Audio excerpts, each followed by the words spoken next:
British Prime Minister Boris Johnson has announced a series of tightened coronavirus restrictions across the country. But with cases surging and the seasons changing, some British lawmakers say that these new restrictions may not be enough. CBS News contributor Simon Bates joins us with this week's edition of London Calling. And we should note Simon's opinions are always his own, not necessarily reflective of all of us here at CBSN.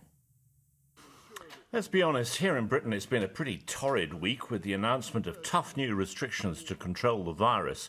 Restrictions that will take us through to the spring next year. As it stands right now, we may have a pretty rotten 6 months stretching ahead of us. And if the new restrictions don't turn out to be tough enough, if the infection rate refuses to fall and if people flout the rules, then Prime Minister Boris Johnson has promised to tighten the screws. Meantime, autumn is here. The days are getting shorter and all we can do is await events. There's growing concern about the elderly and the vulnerable, about hungry children and increasing poverty. And what will these 6 months of restrictions do to Britain's small businesses?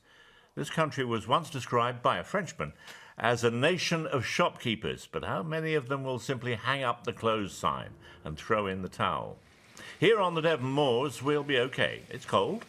It'll get a lot colder. Maybe it'll snow. But here on the farm, we're pretty self-sufficient. Most of what we eat, we grow, or our neighbours do.